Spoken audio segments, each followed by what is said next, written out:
السلام عليكم ورحمة الله وبركاته. خبرتوتا في دعوتوتا كينيا. أم أراني فيديو هراwan سنبت جرا ردي بوداني نمرات براكي دلو ديما أول ما كدا وانتا نوتين ترتي غاري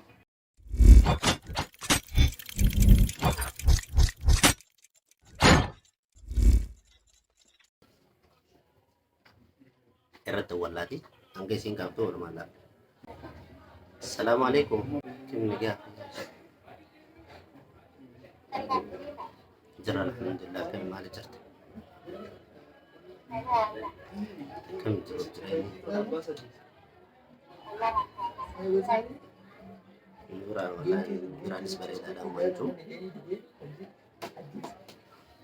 والله بيتهتي ومجبات سر ندول سيسه خالي مودين قد خرا وغاندا ديميتي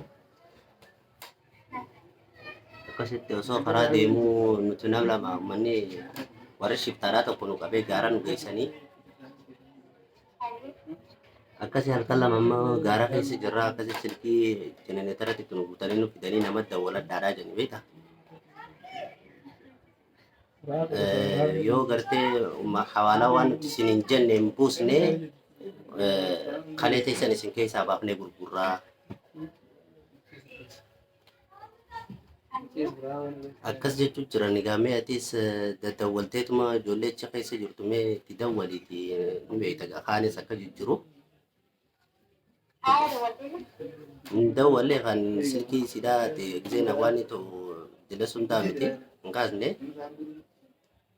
akkasumee badriyaa fi hindattis dawwaltee kawaan jiru akkasitti haa wajjin isa mala godhanii gaamee dubbistee natti deebita.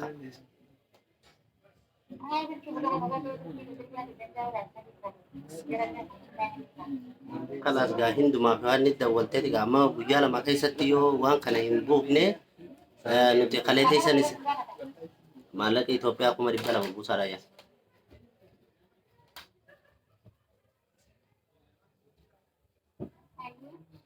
Akkana jiran gaa wallaa hin beekne mee ati dawwalii waan jiru mee adda baasi gaa inshaallah.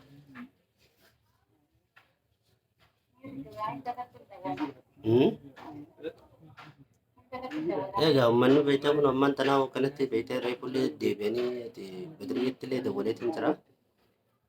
Uummanni gisee meeqa kana fudhatanii yoo ittiin dawwallee janiit akkanatti kun ablee fudhatanii nurra deddeemu jiran.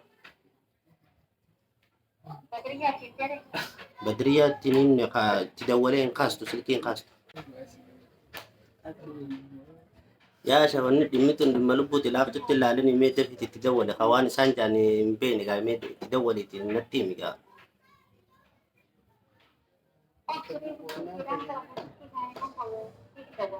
Badriyyaadhaan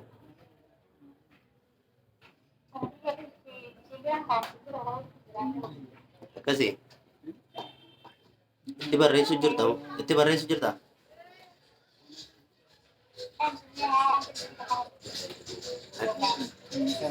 Akkasiiti mee amma kanumaafuu maaltu si dagan firaanki si godhu jiraate dhiisi hin dawwalin.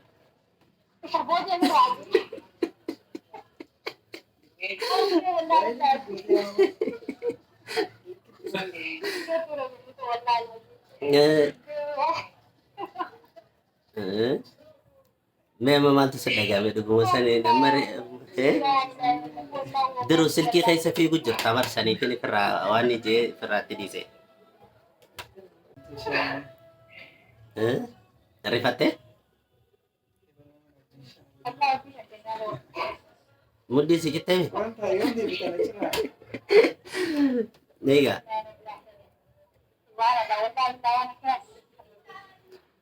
Akkasii gaa mee maaltu si dagame hordoftoota kiyyaanoo maal jetta?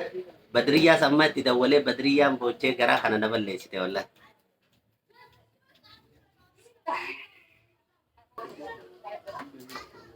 Naamil kaayam firaanki kiyya.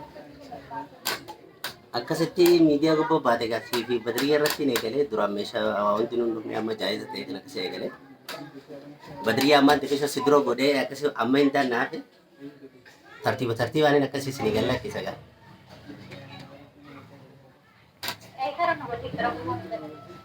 bakkuma irra gallakkisan irra gallakkifna.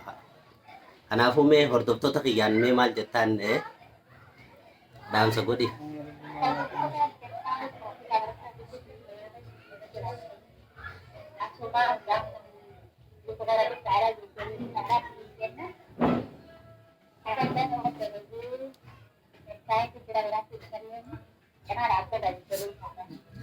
Oke, galatoomii atillee galatoomii akkasii inshaallah hanga guyyaa birooti wal agarrutti nagaa naa turii hedduu si galatoomfadhaa galatoomii siin jedha.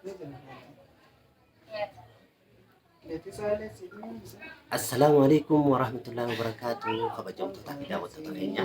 Daankiin Ashaa Goonis kanuma fakkaatti wallahi hedduu rifatte kanumaafuu galatoomaan isin jabbaa baay'ee hanga walitti deebinutti viidiyoo birootti walitti deebinutti viidiyoon har'aa kanuma fakkaatti.